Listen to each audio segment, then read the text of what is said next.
harboring many sentences, scribbling frustrations about expectations on pages just to make sense of them. A woman with many faces, one for every day of the week, one for different places. Now I'm engaged to my efforts, married to the goals I wish to obtain, because when you hit rock bottom, the rules of the game change. You master techniques that comfort the hunger that roasts within you and fills the gaping holes created in your childhood. And when you reach adolescence, you come to realize that all everyone possesses are these 4 questions. What did you study? When will you get a job? When will you get a car? When will you buy a house? Subconsciously asking, when will you buy happiness? As if all the answers lay with Benjamin. And the problem is, the only Benjamin I know is a broke addict.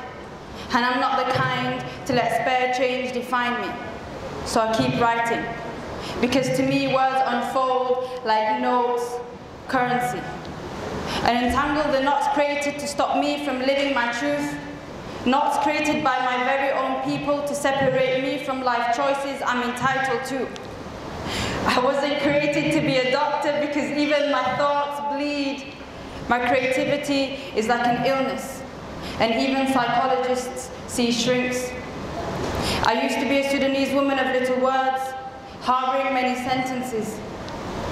Now I keep writing after the words blink. Shukran.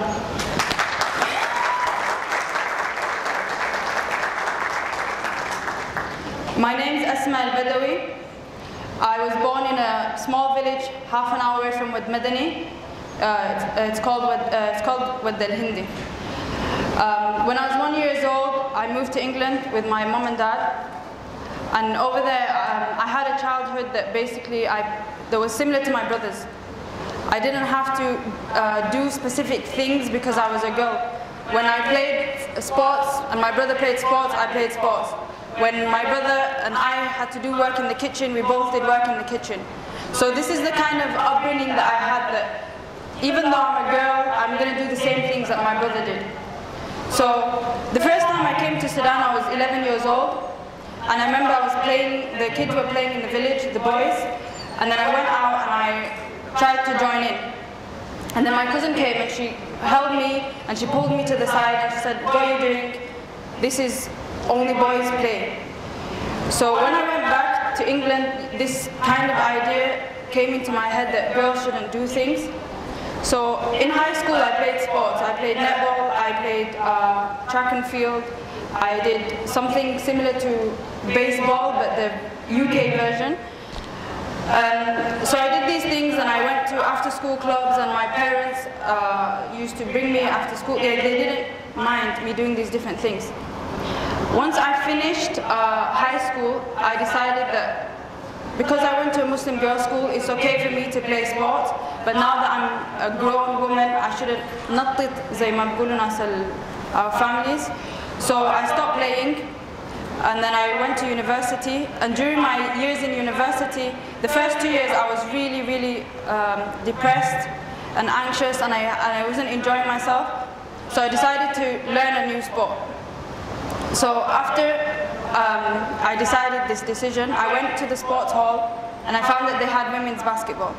So I played basketball for a year, and then after that year I went to my parents and I sat down with my dad and I told him, "Look, this is something that I love doing, this is something that I want to continue doing my whole life. Are you okay with this?" And he told me that he was very happy with this decision that I made and that he really wanted me to pursue sports. And he asked me other questions like, "Why do you want to do this?" And I told him that I feel like I learn and I enjoy myself so much in this sport, and I want other women to play sports too. So, So after that,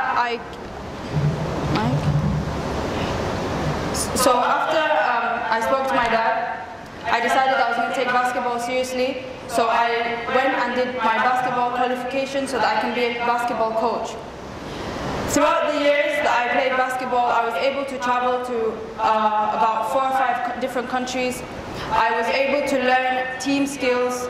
I was able to grow as a person and gain confidence.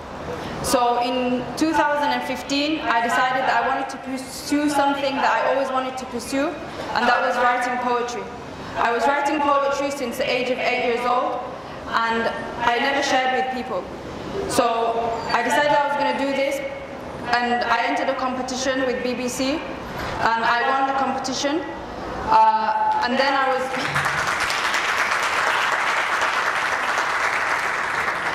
And then I used the platform to start speaking about issues that I felt were relevant to me.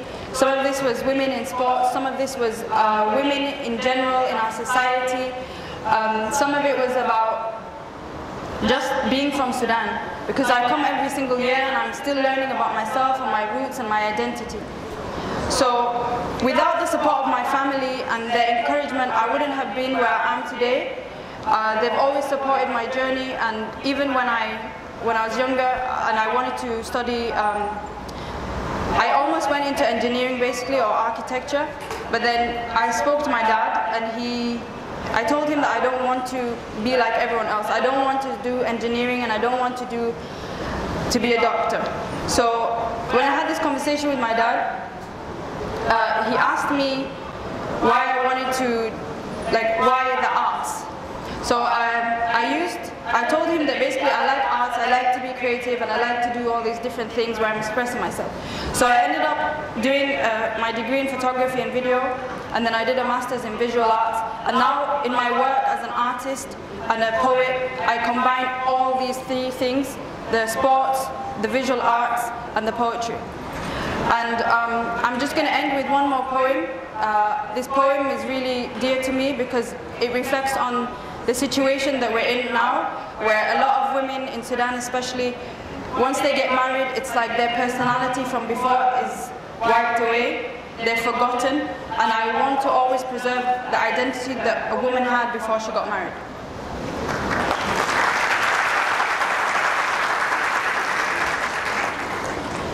Before I'm stripped of my belongings and have no tangible hold on the memories I harvested, there's so much to do. There'll be a time I have to answer to a man that is not my father, and he may not be as understanding, because he wasn't there. The first day of nursery, as I stood at the tall school gates in my pink summer dungarees, nor was he there. The day that I confessed that maths is one of my weaknesses, and though I admire the accurate craft of an architect, my hands were not created to build soaring skyscrapers and houses, therefore I'm changing my degree. Nor was he there to know that the only sibling I have is a brother, and therefore I understand more about toy Hot Wheel cars and BB guns than I do of Barbie and Ken. He wasn't there for all the times I fell and grazed my knee, for all the times I couldn't stop crying, for all the times I couldn't stop laughing, for all the times I embraced my stretching zone, for all the times I wondered, is it time to give it all up before it's officially time to pick up and uproot the way my sisters have before me. He may never understand. He may never understand.